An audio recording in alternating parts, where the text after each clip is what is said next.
They tell you that history is a straight line, a simple, comfortable, linear progression from primitive hunter-gatherers to the first farmers, and finally to the technological civilization we are today. They tell you our ancestors were simple people, armed with nothing more than stone hammers and bronze chisels, slowly and painfully carving out their world from the unforgiving wilderness. But what if that story, that entire carefully constructed narrative, what if everything you've been taught to believe about our past is fundamentally wrong?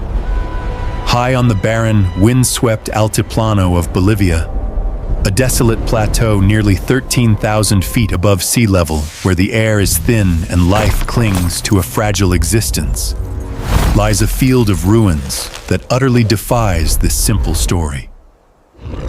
This place is not just a collection of old stones weathered by time. It is a crime scene, a place where our neat and tidy timeline of human history has been shattered into a million impossible, razor-sharp pieces. This is Puma Punku. The name in the local Aymara language means the door of the puma. But many who have walked among its ruins believe it is a doorway to something else entirely. A doorway into a past so technologically advanced, so profoundly alien to our understanding, that it seems to border on science fiction. Here, scattered across the desolate plains like the abandoned toys of giants, are blocks of granite and andesite, one of the hardest stones on Earth, weighing upwards of 130 tons. They are quarried, transported, and shaped with a precision that is, by any logical standard, simply impossible for their alleged creators. History tells us the Tiwanaku culture, a pre-Incan civilization, built this site around 500 AD. They had no wheel, no written language that we can decipher, no beasts of burden, and no knowledge of iron or steel. Their entire toolkit consisted of stone, soft bronze, and wood. And yet, they left behind this. Stonework so perfect, with complex interior corners so sharp and surfaces so flawlessly flat, that modern engineers armed with diamond-tipped saws and computer-guided laser guides would be hard-pressed to replicate it. This is the central, maddening paradox of Puma Punku. It is a place that, according to our own history books, should not and cannot exist. Today, we are not just asking what this place is. We are asking a much more profound and disturbing question. How? Join us as we conduct a forensic investigation into the impossible technology of a lost civilization and confront the hard, physical evidence that science itself cannot explain. To truly understand the depth of this mystery, you must first understand the mainstream explanation, the official story you will find in academic journals and history books. And then, we must understand, in detail, why that story completely falls apart under even the slightest scrutiny. The official archaeological narrative is one of superhuman patience, unwavering generational dedication, and remarkable ingenuity. It proposes that the Tiwanaku people used simple, heavy stone mauls, or pounders, made of an even harder rock like hematite, to slowly and methodically batter and grind these colossal blocks into their approximate shape. For the finer details, they would then use sand and water as a liquid abrasive, painstakingly rubbing and polishing the surfaces over months or even years to achieve their incredible flatness and smoothness. For the intricate cuts, channels, and drill holes, the theory states they would have used crude bronze chisels and simple hand drills, essentially a stick twirled between the palms, tipped with a hard stone, again relying on abrasive grit and water to slowly wear away the rock. The logistics of transport, while acknowledged as monumental, are explained by sheer, brute force manpower. Thousands upon thousands of laborers, working in perfect unison over many generations, are said to have dragged these 130-ton blocks from their distant quarries using only plant fiber ropes, imported wooden logs as rollers, and massive earthen ramps. It is a testament to the power of human will, a story of a devout people dedicating their entire existence to the creation of a magnificent sacred site. It is a beautiful, inspiring theory, and it is almost certainly demonstrably wrong. The first and most glaring, insurmountable problem is the material itself. This isn't soft sandstone or easily workable limestone. The most complex and precisely engineered blocks at Puma Punku are carved from gray andesite and diorite. On the Mohs scale of mineral hardness, where a diamond is a perfect 10, hardened steel is around a 6.5, and the bronze available to the Tiwanaku is a mere 3.5. Andesite and diorite register as a 7 or even an 8. The idea that a soft bronze chisel could be used to create sharp, intricate interior corners on a rock that is more than twice as hard is frankly a physical absurdity. The chisel would deform, curl, and blunt almost instantly upon impact. It's like trying to carve a granite countertop with a copper butter knife. As for the stone pounder theory, while it might work for rough preliminary shaping, it utterly fails to explain the breathtaking level of precision we see. Imagine trying to create a perfectly flat surface, true to within fractions of a millimeter across several meters, by simply hitting a 100-ton block with other rocks. It doesn't just defy engineering, it defies basic common sense. Brute force creates fractures, chips, and uneven surfaces. You don't get laser straight lines, perfectly planar surfaces, and razor-sharp corners through brute force. You get them through advanced, stable, high-speed machining. And the evidence of that machining is written, quite literally, all over the stones themselves for anyone willing to look. When you look closely at Puma Punku, you are not looking at primitive handiwork. You are looking at what can only be described as industrial era, prefabricated construction. Consider the famous H blocks, so named for their shape. There are dozens of them, all nearly identical in their complex dimensions, featuring over 80 surfaces and angles each, as if they were mass-produced from a single blueprint off an assembly line. They contain interior corners that are perfectly 90 degrees. You cannot create a sharp interior corner with a round drill or a blunt, hammering chisel. It is a signature of advanced milling tools, a feature that requires a cutting tool to enter the material, cut a straight path, and exit. Furthermore, we find holes drilled cleanly through solid andesite, some long and incredibly narrow, with an entry and exit diameter that is almost identical. Examinations of these holes by engineers have shown them to be perfectly cylindrical, with a consistent diameter from end to end. Some even show evidence of fine, equidistant helical tool marks, grooves, spiraling down the inside, the kind left behind by a stable, high-speed power drill bit. The official explanation for this is a twirling stick with sand. But that process would create a tapered hole, wider at the top than the bottom. And it would leave vertical striations, not spiral grooves. But perhaps the most baffling features are the small, intricate channels cut deep into the blocks. Some are only a few millimeters wide, running in perfectly straight lines before making a sharp, right-angle turn.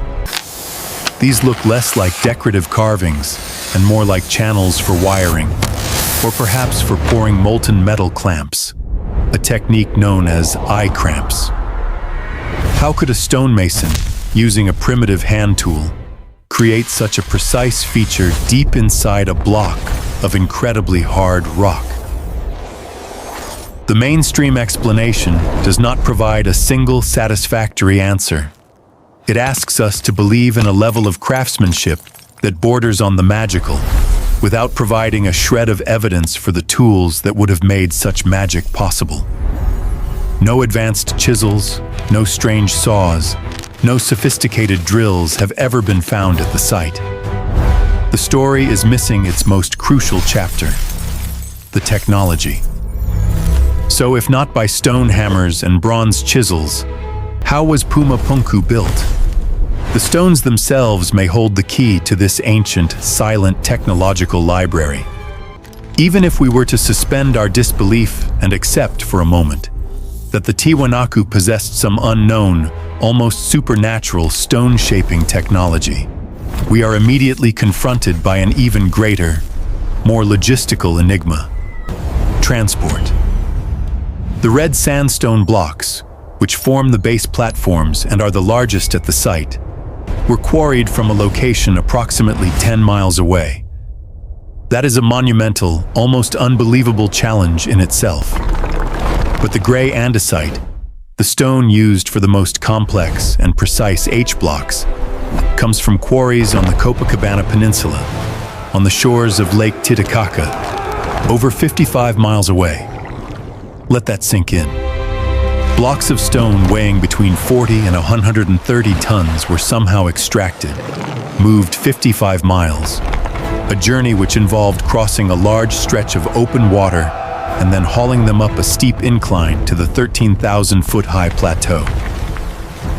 All of this was done across a rugged, mountainous landscape at an altitude where the air is thin and human energy is depleted with shocking speed.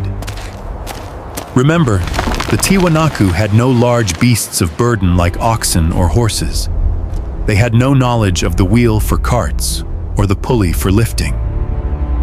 The mainstream theory suggests they were dragged by thousands of men using llama or plant fiber ropes and perhaps rolling them on imported wooden logs. Let's perform a simple thought experiment based on known physics.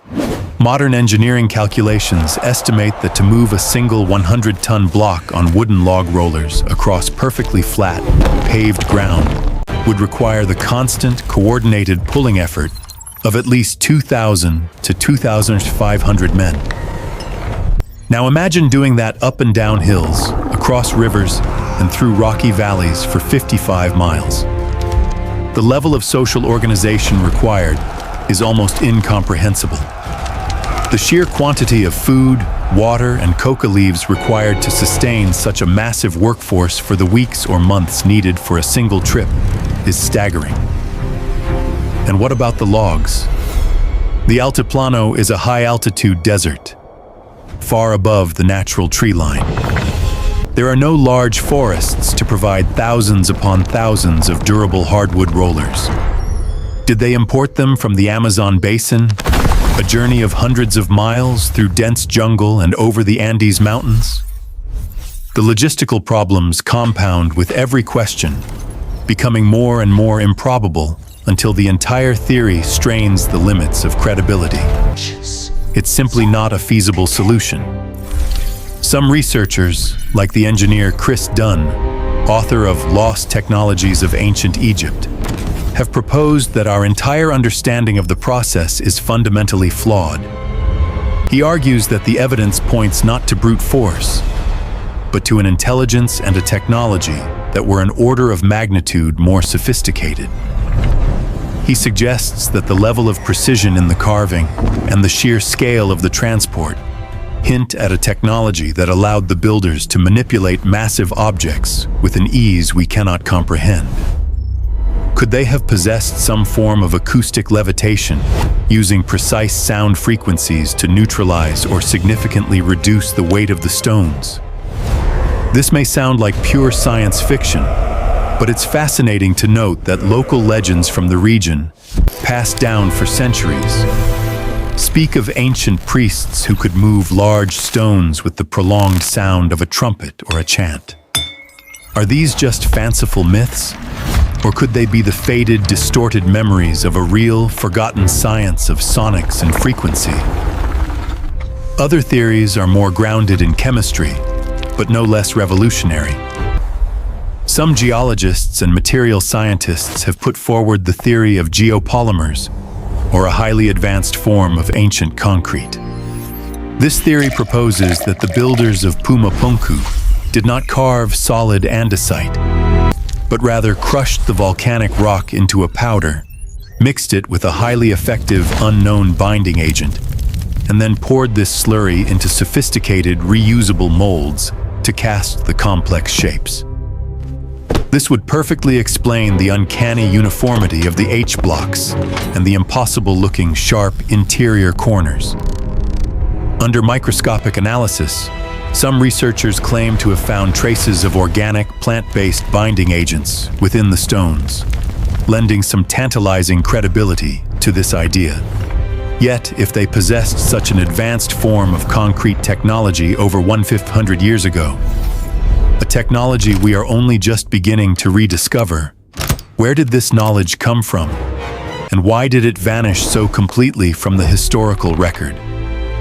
Both theories, sonic levitation and geopolymers, are radical. They are, of course, dismissed by mainstream archaeology. But they have one distinct advantage over the official story. They actually attempt to explain the physical evidence we see before us, rather than attributing it to a level of manual skill that seems to defy the very laws of reality. The truth remains elusive, locked within the silent, enigmatic stones. But Puma Punku is not an isolated mystery. It is, in fact, part of a much larger, and perhaps much, much older puzzle that stretches like a web across the entire Andean mountain range. Puma Punku, for all its technological wonder, is just one part of the great, sprawling city complex of Tiwanaku. Nearby stands the world-famous Gateway of the Sun, carved with breathtaking artistry from a single, solid 30-ton block of andesite, adorned with the enigmatic weeping god figure at its center. The entire city was an ancient metropolis, a marvel of urban planning, featuring sophisticated aqueduct systems, massive sunken courtyards, and enormous ceremonial platforms. But even Tiwanaku is not alone. All across the Andes, from Bolivia to the sacred valley of Peru, we find the echoes of the same impossible megalithic stonework. At the site of Ollantaytambo in Peru, we see colossal granite blocks in the Temple of the Sun, some weighing over 50 tons, fitted together with such hairline precision that they seem to have been fused or melted into place. At the incredible fortress of Sacsayhuaman, which looms over the city of Cusco, we find a three-tiered defensive wall built with the largest polygonal stones on the planet. Some of these limestone blocks are estimated to weigh over 120 tons, the size of a small house, and their multiple, complex, angled surfaces interlock with the surrounding stones so perfectly that a single sheet of paper cannot be inserted between them. The Incas, who later dominated this region, were themselves master stonemasons, but their own work, though impressive, looks crude and simple when placed alongside these megalithic foundations. In fact, the Incas looked upon these sites with the same awe that we do, claiming they were not built by men at all, but by a race of giants, or by the creator god Viracocha, who raised them in a single night. Could these seemingly disparate sites be related? Could they be the surviving scattered remnants of a single ancient and highly advanced pan-Andean civilization that predates all known cultures in South America? A true mother culture whose technological secrets were passed down through the ages and eventually, catastrophically, lost. The complex astronomical alignments of these sites add yet another layer of profound mystery. Tiwanaku is precisely aligned to the cardinal directions, and its key structures act as a massive celestial clock, marking the solstices and equinoxes with incredible accuracy. Its original layout may have been designed to mirror the heavens, a terrestrial map of the constellations. This was not a primitive culture guessing at the seasons for planting crops. This was a civilization with a deep, sophisticated, mathematical understanding of astronomy, geodesy, the science of measuring the Earth's shape and orientation in space, and perhaps even the precession of the equinoxes, a 26,000-year cycle. They were scientists, engineers, and artists of the highest possible order. So what happened to them? The Tiwanaku civilization officially collapsed around 1000 AD, likely due to a prolonged drought and dramatic climate change. But did their incredible knowledge truly vanish?